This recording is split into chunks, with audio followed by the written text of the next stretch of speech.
Thank you so much for joining us for our July workshop. It's so nice to meet you. My name's Erin. I've emailed many of you, if not all of you, to sort of get things arranged for this weekend.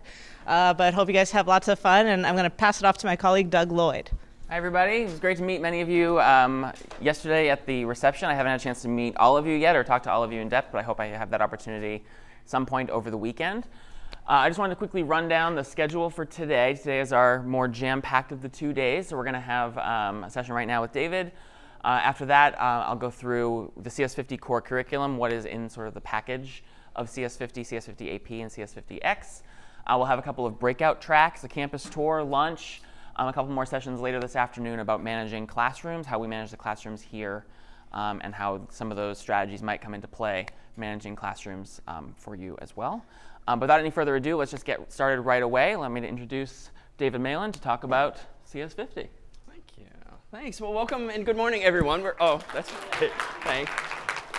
So we are super excited to have so many of you here with us this weekend. Looking forward to getting to know everyone. Among the goals for the weekend are to do exactly this first and foremost, to create a community and a network among those of you who are here and those of you who have come before you. Indeed, you'll be meeting a whole range of other teachers who are now accessible to you online and so forth. And as Doug and Erin have said, today and tomorrow will be about introducing you to some of the resources that CS50 provides, to the curriculum itself, and to the tools that we aspire to equip teachers around the world now with. In fact, as I was thinking about today and our last workshop a few weeks ago, I was thinking back to the first year that I myself taught high school. I got my start teaching high school math, algebra, and geometry. And I was just chatting with a couple of folks last night, actually, about the resources that the school was able to provide me with on the day before my first day, which was the textbook. And that was kind of it. I had a wonderful mentor teacher, but in the way of resources, it really was up to me to sort of figure out what to do and how to do it. And so we instead in CS50, over the course of the past several years, have initially focused on what's generally called open courseware, making the courses, curriculum, and materials, videos, homework assignments, quizzes, and more available to students. But then just a few years ago did we begin to pivot and to focus on incubating a community of and a collection of resources for teachers specifically, really focusing on, if you think of the network of students and teachers in the world, focusing more on the inner nodes of that tree and equipping the people closest to students with any resources or materials or tools that might allow them to create all the more of a better experience for their students. And especially these days where so many teachers are themselves new or a little green when it comes to computer science, maybe they're coming from math or some other field altogether, really providing an on-ramp for teachers like those to feel more comfortable themselves in the classroom. And so what we thought we'd do today is make sure everyone's on the same page as we proceed this weekend as to what awaits you this weekend, what awaits you beyond. And this is just a snippet of the resources and tools and curricular materials and more that you'll get a taste of this weekend. But it'll be, as Doug will likely say, a bit of a fire hose. But you'll see that there's any number of opportunities ahead. So in addition to things like lectures, which we teach here on campus and are led by me in Sanders Theater, with those come notes and slides and source codes, subtitles, and transcripts. Those of you who have students for whom English is a second language or not even a language at all, we're beginning to make strides toward translating a lot of the course's materials. Problem sets, our word for homework assignments, including not only the homework itself and any sample code that comes with it, but the solutions there too. Sections are what we call here on campus the smaller scale classes led by our teaching fellows or teaching assistants, themselves typically students, undergraduates who have taken the course 1 or more years prior. And with sections come additional lesson plans, slides, and source code that many teachers find helpful to adopt or adapt in some form for their own classes, especially since we, for instance, here have but 12 weeks with our students. Typical high school might have 32, 36, 40 weeks or so. So there's a range of materials, too, that are accessible beyond what we even use here on campus. Shorts led by Doug, shorter videos that dive very specifically over just the course of a few minutes into specific topics, and then walkthroughs, as you may know from Zamila. If you've yourself tackled the problem sets already, she is the one who's been embedded in those specifications and walks students through how to begin. In terms of tools, and we'll dive in deeper today and tomorrow into the particulars of these, and all these slides will be available online, so no need to jot everything down. This is just a visual of some of the tools available. So CS50 IDE is probably the one that students will get most familiar with. This is an integrated development environment, web-based, so you needn't have any IT folks at your school install anything like that. So long as you have internet connectivity in a browser, will this work? And for those of you who might even have limited internet connectivity, or whose students might have limited internet connectivity, can also be downloaded and used offline without internet as well. CS50 Library, a set of software that simplifies some of the earliest tasks that students might do in the first days of a class. CS50.me, which will be a tool that you'll see in greater detail over the coming months, that allows you to access all of the students' work that they might submit via the course's tools, so that you can provide comment or feedback or download the grades that we've automatically computed for you. A quiz bank and programmer's manual to help students through new material. And then a sequence of similarly named tool, Check50, which is a correctness testing tool that students or you can use to test the correctness of your students' code. Debug50, which is a GUI-based debugger within CS50 IDE. So if you want to walk through code, or your students want to walk through their code trying to find some issue and looking at the stack, looking at variables values, can they do that? Help50, a tool that's meant to approximate what an astute teaching fellow or teacher might do in the classroom. If a student calls you over and has a bug in his or her code and they're not quite understanding the fairly arcane error message that the compiler itself is spitting out, they can actually run the output of the program that they don't understand through this tool, Help50, and we, via some regular expressions and heuristics, will provide them with teacher-like rhetorical questions. You know, did you maybe leave off a semicolon on line such and such, and so forth, to try to address the low-hanging fruit and FAQs that students might encounter. Render50, a tool that lets you take your students' source code if you want and turn it all into a PDF if you're in the habit of actually writing comments that way, or just want to be able to print things out. Submit50, the tool with which students submit their work. Style50, a tool for automatically assessing how good the style is of students' code. So not just the correctness, but is everything nicely indented? Do they have comments, and so forth? More of the aesthetics. And then ultimately, are many of these tools themselves built on industry standard tools and products themselves? So a number of the tools here rely on GitHub, a very popular website for version control.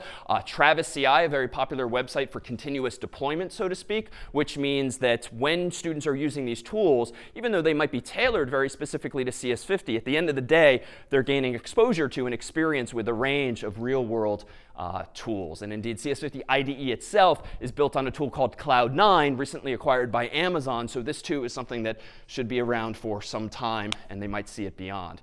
But then there's the more social support structures. So CS50 is a little unusual in that we've incubated, initially organically and now very much deliberately, pretty large groups online, especially Facebook and Reddit, Slack, Stack Exchange, Twitter, and beyond. In CS50's Facebook group alone, there's 100,000 plus learners around the world. And it's fascinating. If I pulled out my phone right now and asked a question, it'd be a little weird, I suppose, if I were asking the question. But within minutes, someone in some time zone around the world would likely chime in with some helpful advice. And so whether it's for you or for students, realize that well beyond your own classrooms are there folks out there, not just us, but other learners and teachers to provide support. And this is a visual of exactly that. Pictured here in red are all of our high school friends around the world, high school teachers and classrooms that have adopted or adapted CS50 in some form. In blue are universities that have done something similar, whether institutionally or via student group that champions onboarding students with technology.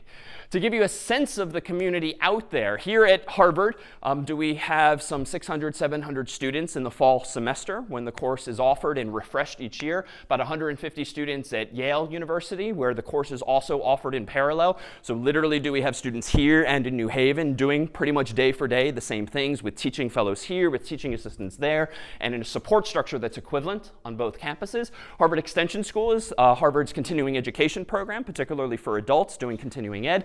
And do we have about 300 or so students every fall and spring engaging in that way.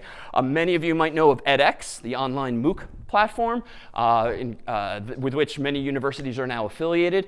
Through that channel, the course had about 1 million or so registrants over the past several years, not all of whom are engaging actively, but quite a few of whom have in various ways, particularly in just these and other cities, both in the US and abroad. And so some of you yourselves are here from other countries, and indeed do we have this growing network of students around the world who are engaging in some computer science as well. And then, of course, CS50 AP, now in its first official year and second actual year. We were beta testing and prototyping everything a year ago. And do we have about 150 high schools now teaching CS50 in some form, and about 5,000 or so students, some of whom, just as you know, took the first ever CSP exam. And there's also variants of CS50, at least so titled like this, CS50 for MBAs, which has some additional materials that aren't focused so much on software and programming and computer science fundamentals, but on decision making around technology. And so there's a class I teach across the river at Harvard's Business School called exactly this, where we have about 100 students every year. And these materials, too, are freely available as open courseware. So if there's additional materials that catches your eye or your students, realize that that will be available as well. So this is just a picture of what the first week of class is typically like here. Very quickly, do students find 1 p.m. lectures a little early in the day, so attendance starts to dwindle pretty quickly. We had wanted to give a tour of this yesterday, but beautiful though the space is, I just learned this morning that part of the roof fell down yesterday, or some plaster, so nothing too structural, hopefully. So that's why it was closed. So my apologies that we had to abort that, though it sounds particularly important to address. But this is where CS50's production team, the video experts on our team, capture a lot of the materials and the conceptual overviews that we provide. And indeed, among the goals of making these videos available is really to give students a glimpse of places like this and higher education and the opportunity to study beyond high school and university. And so do we try to capture a space like that as beautifully as this picture suggests. This, I thought, was apt to show here, too. This was our very first cohort of high school teachers now a couple years ago who joined us on stage for this photograph. And this was the first group of teachers who then, a few months later, went on to teach CS50 AP and the first beta test, really, of CSP with us just about 2 years ago now. These are some of our teachers a few months later in Washington, D.C., where we held a similar workshop to this weekend's. These were some of our teachers in the UK and London, where we held one as well. This was just 3 weeks ago in these same seats, the most recent cohort to join us here in this past June. And then this was especially special, this moment. About a year and a half ago did we hold not just a CS50 hackathon, with which you might be familiar, but the first ever CS50 AP hackathon with about 8 schools in Manhattan, 4 public, 4 private, gathering here in Manhattan for students from all of these schools with their teachers to get together and work on maybe final projects, maybe problem sets. We held some walkthroughs, so to speak, some small-scale classes so students could meet Zamaila and get a bit of help and a leg up with some of the work. And so we would be thrilled, as an aside, moving forward, wherever you are in the world, to drop by for an afternoon or a day, either ourselves or capture those kinds of things virtually and share them with local schools as well. These are some of our friends in Miami-Dade College, 2 of whom you'll meet here this weekend, working at the university level on CS50.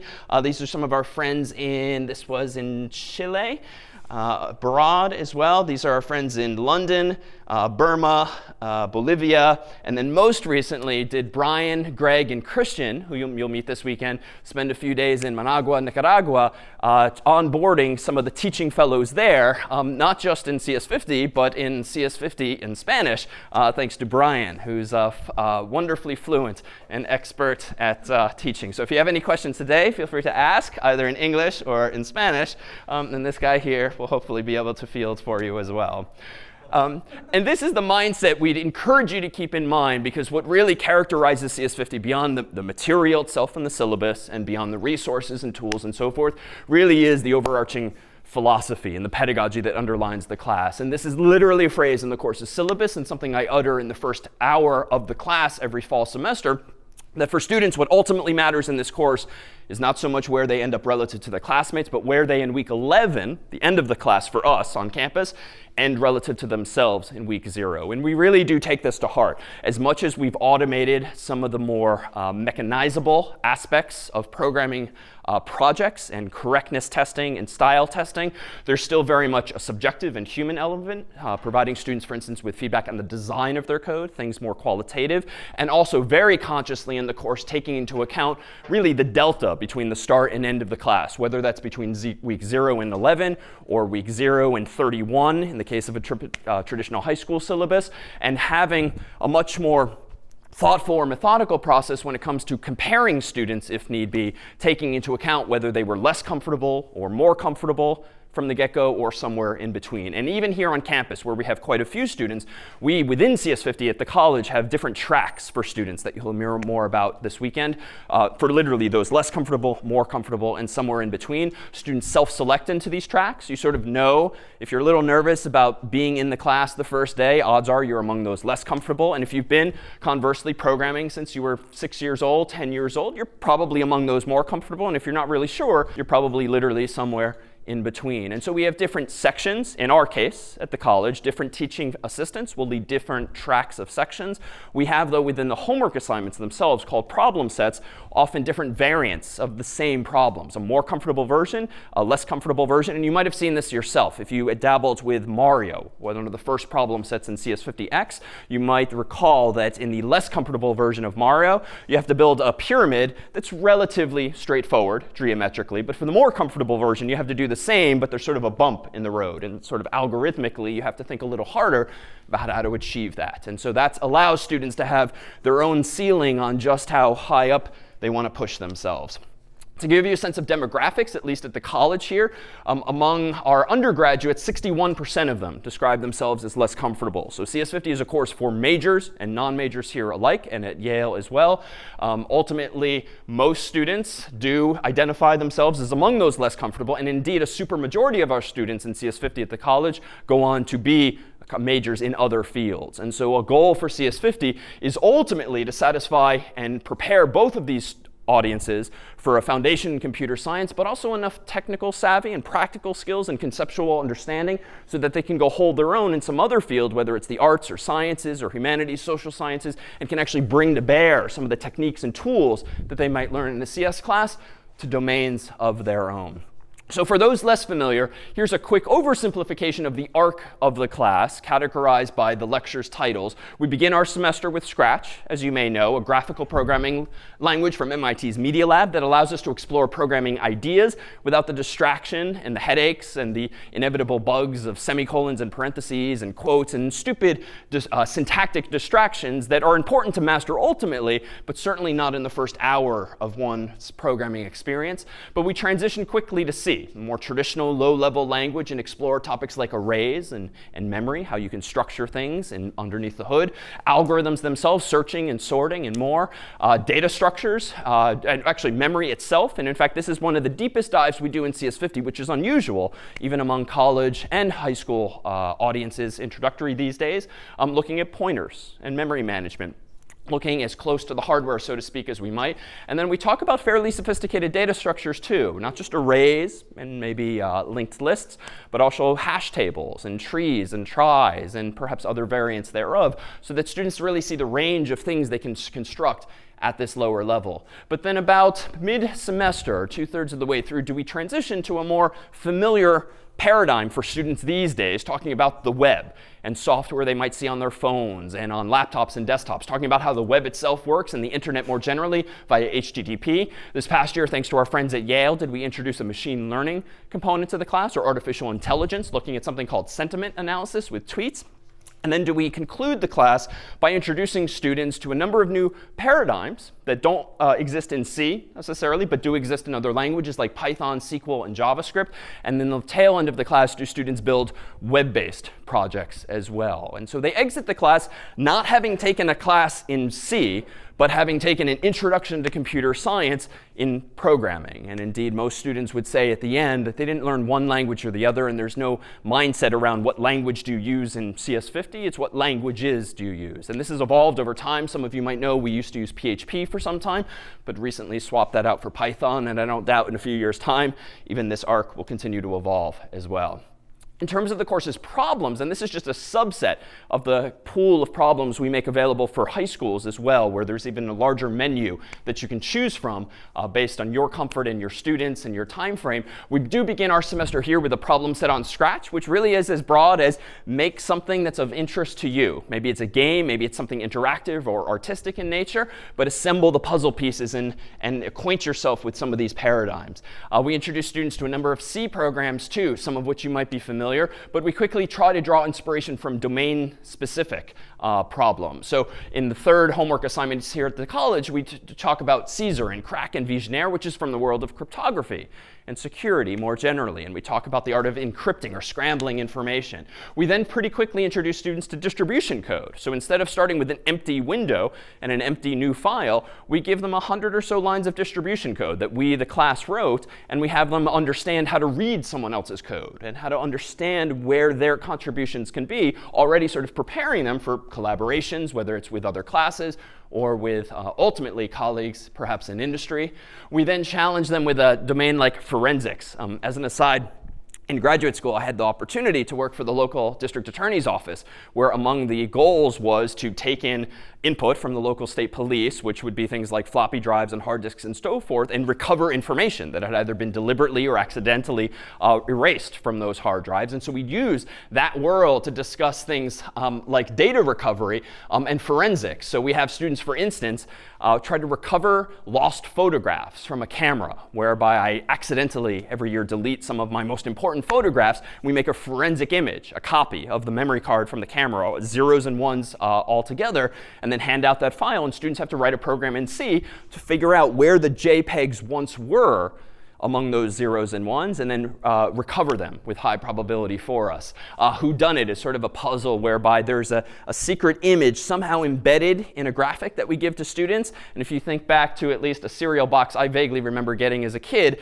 you have to take out this red piece of plastic or cellophane, you hold it up to your eyes, and you can see the hidden image. And we have them simulate that same idea in software, essentially turning their whole image red in some way to create that filter, and talking about graphics and how file formats themselves work.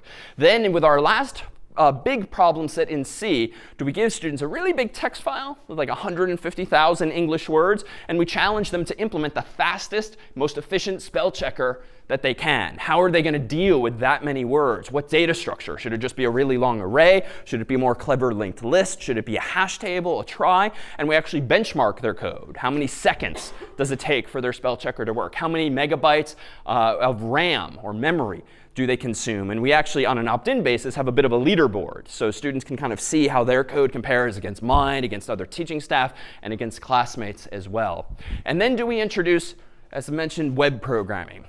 And this most recent year, did we have students, given that the election was in progress and there was a lot of positive and negative sentiments on Twitter, we had them analyze those sentiments. And we gave students a big list of positive words that humans have generally considered to be positive or happy thoughts, and a big list of negative words. And taking those words as input, did they have to analyze tweets from certain someones who were running for office, and then decide green would be very positive tweets, red would be very negative tweets, yellow might be somewhere in between. And we had them implement a command line program and a little website that actually took as input a screen name from anyone on Twitter, and then analyze those tweets, drawing inspiration from the world of AI.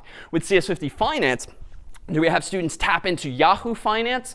Has an API of sorts whereby you can get nearly real-time stock quotes from Yahoo. And so we have students implement a website where you can register for an account. You can log in with that account. You can get a stock quote by typing in like GOOG for Google's stock ticker symbol and get back the current price. You can buy or sell stocks by seeding your account with like a virtual $10,000.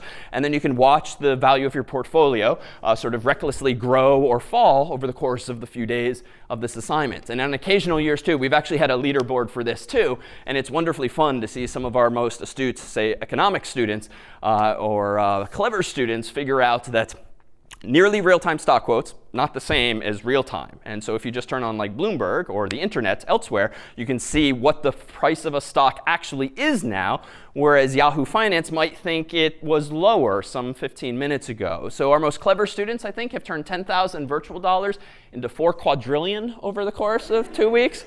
So very clever innovations there as well. And then lastly, do we have students implement something like Mashup, which mashes together, so to speak, Google News and Google Maps.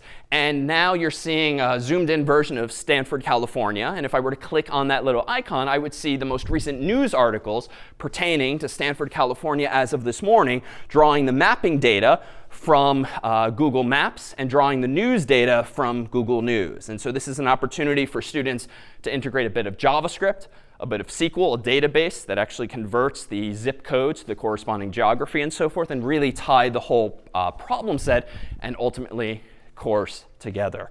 So it's quite the range. And indeed, those familiar with university curricula tend to think of CS50 as an amalgam of what most schools might call CS1 and CS2 combined, where CS1 might be programming alone, CS2 might be data structures, but we indeed combine those two worlds. But beyond the classroom, do we really focus on the social or the cultural aspect of CS50? And I do dare say this is a defining characteristic we hope for students' experience in the course. It's not just learning computer science, not just learning how to program, but really having a collective shared experience along the way. And this begins very early in the semester with something called CS50 Puzzle Day, where our friends from Facebook and our friends on staff write some riddles or problems to be solved that have nothing to do with CS per se. They don't even require a computer, and certainly not programming. They're really challenges that bring, in our case, several hundred students together in teams of 2 or 3 or 4 to work on problems together for about 2 or 3 hours, after which we'll walk everyone through the solutions. And it's the most delightful, among the most delightful things we do, honestly, to see a whole bunch of smart people in one room on a Saturday afternoon of all things, working on puzzles together, and to have them delight in what the answers are or should have been if they struggled with them. And we do this to really send the message early on that CS is not about programming, as it's very often conflated, especially at the middle and high school level, or even with office applications and the like. But it really is about problem solving, irrespective of the tools you might use or the languages you might use. And so we begin the semester on that note. We, in our case, tend to try to have lunches with students to make a large class feel small. So every Friday, I and some of the TAs will just have more casual chit-chats over lunch with students. A CS50 coding contest, which is entirely online, a mid-semester opportunity. And once students have several weeks of C programming under their belt to compete playfully with each other on a leaderboard online, separate from the course's own homework assignments. CS50 Hackathon, a couple visuals of which you saw a moment ago, which is really about bringing students together to work on their final projects or on homework assignments themselves. And we've used this in a few different ways. In our case, we use it at the end of the semester, really as a 12-hour opportunity to dive into your final project. It starts, in our case, at 7 p.m. We bring in typically Mexican food at 9 p.m. We bring in pizza from Domino's at 1 a.m. And then those that are still awake get driven to IHOP at 5 a.m. So they're in between all the meals is work actually happening. And we've also adopted a different paradigm with, say, some of our high school students, where instead of waiting till the end of the year, we do it in the middle of the semester. And we've done this with our friends at Miami-Dade College as well. And we found that doing events like this mid-semester, when many students might start to disengage, start to get a little overwhelmed, and sort of bringing people together in this more enthusiastic, energetic way to get them excited about the process of learning and building things has helped re-engage students who might otherwise have started to disengage more. And then finally is the culmination of the class in the CS50 Fair, and a celebration and exhibition of students' final projects. A couple of visuals which I'll share in just a sec. This, for instance, was one of our first CS50 puzzle days, students sitting right outside there on some of those sofas.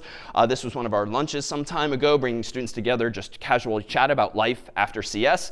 This was one of our first CS50 hackathons, which we held down the road at Microsoft, and this was probably around 10 p.m. or 11 p.m. This was around 3 a.m. or 4 a.m. This was one of our recent CS50 fairs, which on campus here draws some 2,000 or so students and faculty and staff. So not just the students in the class, but many other folks on campus. If you're somewhat local to Massachusetts or to Connecticut for Harvard or Yale, you yourselves are certainly welcome to come, or with your students. We had about 250 high school students come to the Cambridge Fair last year, about 150 come to New Haven's as well.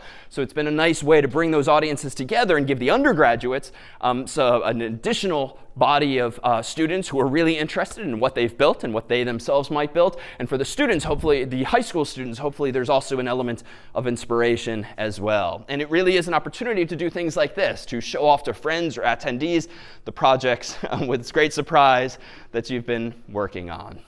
So allow me to take just a few minutes to distinguish the few different variants of CS50s, just so you have a mental model of how this all fits in. Then we'll take a short break, and I'll turn things over to Doug to dive more into the course itself. So for reference, at the college, so here and at Yale, the course is structured as follows. We have a 2-hour lecture once per week, led by me and Sanders Theater, all of which is filmed, live streamed, and then made available via all of these different to all of these different audiences. We every week also have a 90-minute section or recitation, as it might be called. These are led by our teaching fellows or teaching assistants for about 10 to 20 students, the idea of which is to make a very large class, like 600 students, 150 students, feel much smaller and be much smaller, dive into material in more detail, ask questions if I didn't communicate something very well or things were confusing, go into additional examples, and really steer the conversation around those 10 to 20 students maximally. And so with these sections do come materials that we make available more broadly too. And then office hours are what we call one-on-one opportunities for help for students. So this isn't just me sitting in an office and students coming in and out. For us here at the college, this is, say, 100 plus students coming at night to the large library on campus, Widener Library, for a couple of hours in the evening, where we have a number of our staff on hand who just kind of mingle around. And whenever someone has a question, just calling one of us over to help get them unblocked in particular. So it's not so much meant to be tutorials or classroom-like environments, but students just sitting there with their laptops on their computers working on problems until they get stuck or might need some conceptual explanation. We offer those as well. Beyond that, in terms of the course's official requirements, we do this over 12 weeks here in Cambridge. There are 8 problem sets, each of which contains 1 or more problems of varying scope, 1 test, so to speak, 1 quiz, which is a little shorter, and then most importantly, the final project, which really is the culmination of a student's experience in the class. And the final project is not specified by us, but by the students themselves. They're encouraged to, much like Scratch, where we begin the semester, build most anything of interest to them, so long as it somehow draws on the course's lessons. And we have our teaching fellows either approve or guide toward approval the students' proposals. And that process generally helps students rein themselves in if they want to sort of build Facebook. And, well, you only have 3 weeks, so let's sort of focus on some subset of those features. Or if students haven't necessarily pushed them as much, do the teaching fellows similarly provide guidance upwards? And so it's an opportunity to help students, though, start from scratch on something they might want to build in any number of via any number of the course's lessons. CS50X, meanwhile, as it's called, is the MOOC version of the class, Massive Open Online Course.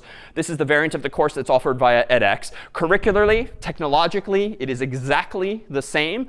What students experience, though, is over the course of 52 weeks, where we make the course's materials literally available on January 1st, having just concluded the most recent fall semester. We leave those materials active and online for the entire year. And there's 8 problem sets and 1 final project. We don't administer the exams and quizzes online, because for the most part, students are engaging for their own edification. But they have access to everything that the students on campus do, but just not quite the same support structure. We here at the college, for our 700 or so students, we actually have a teaching staff beyond myself of about 80 to 100 of us, almost all of whom are undergraduates. And they are teaching fellows or teaching assistants and course assistants who lead the sections, who lead the office hours, who grade students' work. That doesn't scale to hundreds of thousands of folks online, but that's why there's this growing community of students and learners and teachers via those social channels mentioned before. And then lastly, there's CS50 AP, which again is curricularly, technologically equivalent to CS50 itself here, but it too is structured a little differently because the students experience it in a different way.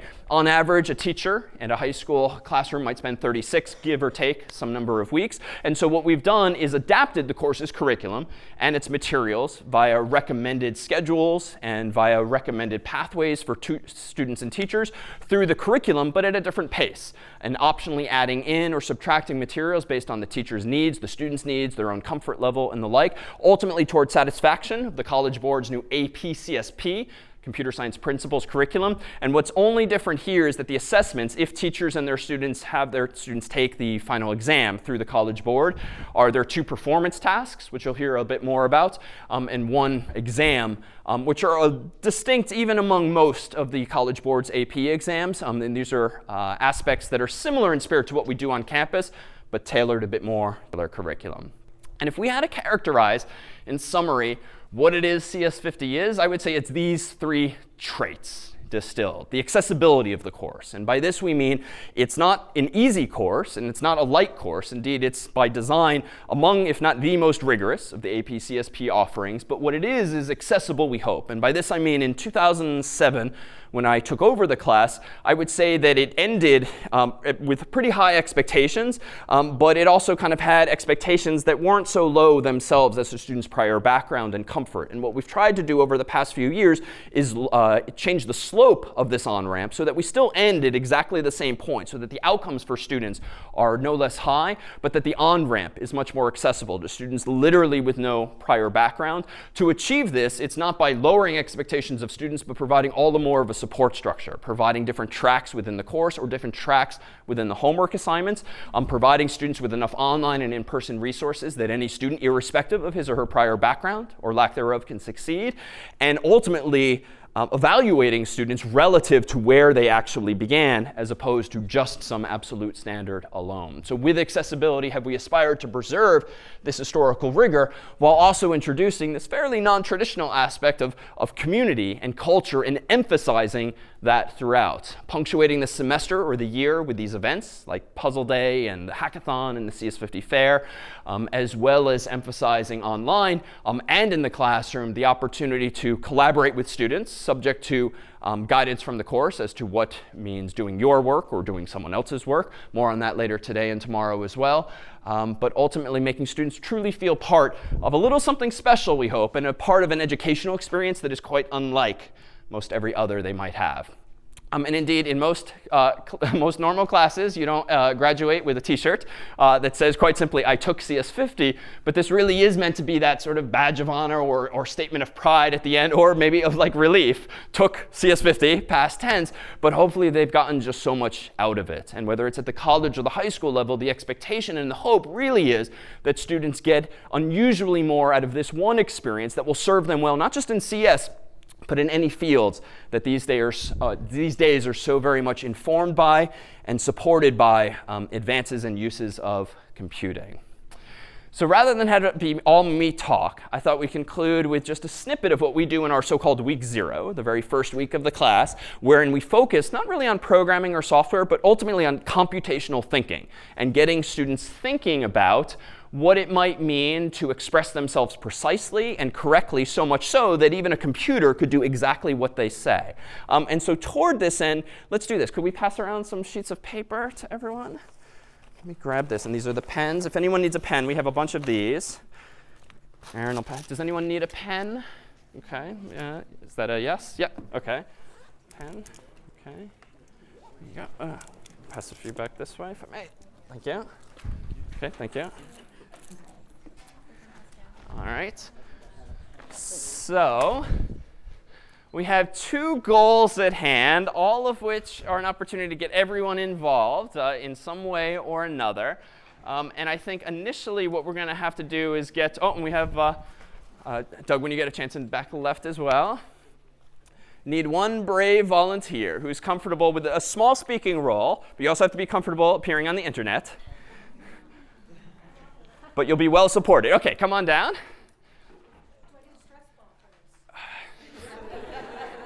We can make that happen. We can make that happen. Do you need the stress ball during the exercise? OK. OK, and Patty, yes? OK, nice to see you again. Come on right up dead center. Welcome to Patty. Thank you. Now I'm going to go ahead and mute the screen and have Patty join me over here at the computer to look at what's on my screen, which is a picture of something. Patty's goal at hand is going to be to express only verbally how to draw that same picture. And you all, as the computers, if you will, can and should do only what Patty instructs. No questions. Computer really can't ask questions for clarification. So your goal is to be as precise and as correct as possible. And then we'll take a look at what everyone has implemented thereafter. Okay. So come on over here. Everyone should now have a piece of paper and a pen. And here comes Patty's instructions. You can interpret this goal as however you wish. Okay. So long as it's all verbal. Okay. So you have your paper in front of you. You're going to take your pen or pencil, your writing implement, and on, oh boy, which side of the paper? So when you're looking at it, you're going to take your pen and on the Which side is this? Which side is that? That's, Oh, well, I know you can't tell me. Yeah. Okay, okay. Okay. Oh, I can't use my hands. See, this is hard for the Italian in me. All right. Wow. Okay. It's going to be backwards. Okay, so on the left, towards the left side of your paper, about an inch in, I hope that's the left side, put your pencil down. You will draw a straight-ish line about, oh, your pen should be, can I back up? Sure. Okay, backing up. Undo. Undo. Is this on? Hello. Okay. Yeah, it'll pick okay. up on the video. Okay, Keep it undo. close to you. Okay, so you're going to go down the piece of paper about a third of the way from the top and about an inch over from the left side. Taking your pen on the paper or pencil on the paper, you're going to draw a line about maybe 2 inches straight down. Straight down. Then you are going to not pick up that pen, or if you did, put it back down on the same spot. Draw a parallel line, no, not parallel, perpendicular line about another 2 inches towards the opposite side of the paper, which I think is the right side at this point. Then, keeping that same pen down, you're going to draw up to approximately the same location, straight up, parallel to where you started as a perpendicular line. And then you're going to make another perpendicular line drawing to the left and meet up with the original point where you started. Okay, that's figure 1. Do we still have some more time here? Yeah, we have another moment. Okay, so now picking up your pen, you're going to bring it over just about the same level as that top line on the first image that you drew. And you're going to put your pen down. And do they know what a circle is? Okay. You can make any assumptions you want. Okay. I assume that you know what a circle is. So I would like you to please draw a circle about the same height as the rectangle and about the same width. Okay.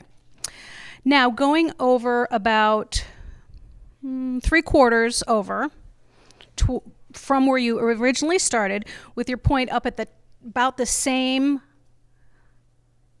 horizontal line as where you started. Put your pen down and draw a line from that point down to the right, to the left, approximately the same height as your square and circle. Oh boy. And then proceeding on that same that same axis, about a third of the way towards the end of the right side of the paper, you're going to draw a slant similar to the one you just drew. Ooh, that's like a little loop or something. Then you are going to draw a line of an approximately 45-degree angle to the right towards the edge of the paper, about the same size, about 2 inches. And then you are going to also draw another up to the top, where you started, and another approximately 45-degree angle. I think that's wrong, but that's okay. And then you're going to put your pen down, and I'm going to be completely embarrassed. Thank you very much. Thank you. So let me come around with Aaron and just take a few anonymous submissions. Anyone who's comfortable sharing? Okay, over here. Thank you. Anyone else want to share, contribute? Yeah? Okay. Okay, thank you. Okay. All right, that's a good sample. That's okay. I can reach. Okay, thank you. Thank you. All right. So let me go ahead and pull up my camera here. Yeah. Clearly. So we have, let me do a sample of what we got back here. So here is one such submission. Whoops. Here's one such submission. All right, so we see some evidence of a square and some lines and circles. This is a different interpretation. Okay. This one got even more involved. But also some similar components. This one involved a diamond and a placeholder. And let's see, a couple other, this one involved an undo with a pen, apparently. And lastly was this one. Or maybe it was this one. Yeah. Which, what we were looking for and what Patty was programming was actually this. So thank you to Patty. So there were some hints of these elements, though it seemed that Patty was initially going the direction of really low-level implementation details. Put your pen down here, make it this tall, toke a left, toke a right, and so forth, and not taking advantage of a topic that we might introduce at the very beginning of the semester, and indeed the same week, like abstraction. And indeed, for the second shape, Patty did arguably leverage some abstraction and just asked, does everyone know what a circle is? And indeed, if you know what a circle is, well, that's really just an abstraction of some lower level operation that involves following some path that reconnects with itself with an equal radius or diameter the entire way. And my God, how much easier it is to draw a circle when you can call it by name than actually trying to describe it in terms of like the logo language from yesteryear in a little turtle drawing a similar shape. And similarly, did that abstraction help in when she began to call this a rectangle, or more specifically a square? But another fundamental approach might have been to leverage abstraction the whole time and say, draw a square that's maybe 2 inches across and tall, draw a circle next to it, draw a diagonal line. But now we really do have to be more precise, right? That's a square as most of us might draw it. But if you rotated it 45 degrees, might look or sound like a diamond, but it's still a square, and the orientation starts to matter. The circle, too, might need a very specific radius, as you tried to clarify with the height of the rectangle. The straight line could go from left to right, from southwest to northeast, or the opposite, or straight, or any number of other ways. And then, of course, the triangle could have different angles in here. And so it's kind of this hornet's nest of opportunities to clarify. And so even with this simple example, do we try to get students to start thinking about the ambiguities that are inherent even in our English language, and how important it's quickly going to be when they start programming things like this to be precise, and that it's OK if you have some bug in a program, because typically that's evidence of you're just not quite having anticipated some other interpretation of your same idea. And so with this first exercise, do we try to start cleaning up students' thoughts and getting them thinking a little more computationally, a little more algorithmically? But it would only be fair if we now flip this around and allow me to ask for one more volunteer, minor speaking role. This time, though, need you to do something else. OK, Lizzie? Yeah. Is that, OK, nice to see you again. Come on up. So Lizzie this time is also going to, welcome, yes. It's going to be a little different this time. This time we're going to have you be the computer with nothing but a piece of chalk. Here we have a whole group of programmers who will give instructions one at a time, and we'll do this collectively. And albeit a little awkward, we find that this is most effective if you come hide behind the projector screen so you don't see the answer. So it'll literally come up and around. So there's a chalkboard on the other side where Lizzie will do her drawing. The one catch is you can't turn around because this is technically translucent, so you can see what's projected. But at least theoretically, only we will see. So I'm about to put the image on the screen. Don't turn around, but begin to draw as soon as the audience programs you for this. So no, as before. Who would like to give the first instruction? Yes? So if you're familiar with Hangman, draw the stick figure. OK. That's quite the abstraction to assume. The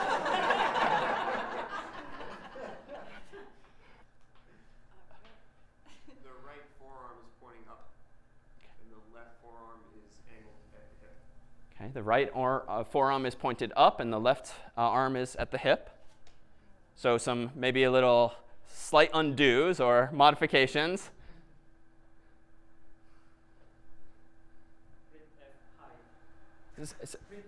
Print F high.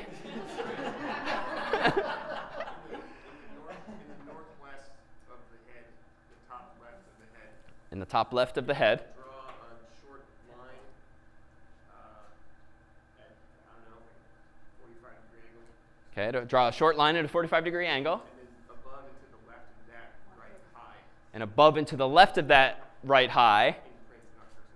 In print, not cursive. In print, not cursive. Capital H, lowercase I.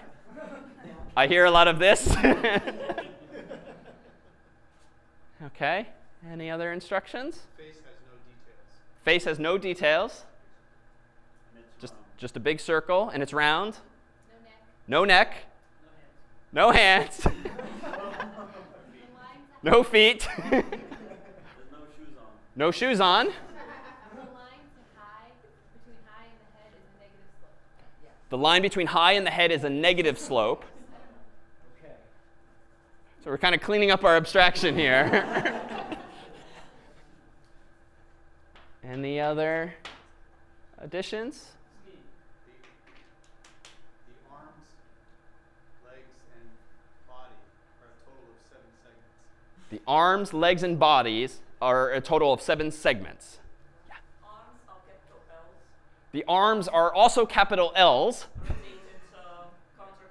Rotated rotated counterclockwise. counterclockwise. Yes. The hangman with listen attitude. Look and listen to me attitude. The hangman has a look and listen to me attitude. I think we should stop with that instruction. All right, a big round of applause. All right, come on back around. So here is what you were drawing. Yeah, all right, and then let's go ahead and raise this. Here's what got drawn. Wow, wonderful. All right. Well, why don't we go ahead and take a 5-minute break here, and we'll resume with Doug Lloyd and more on the curriculum.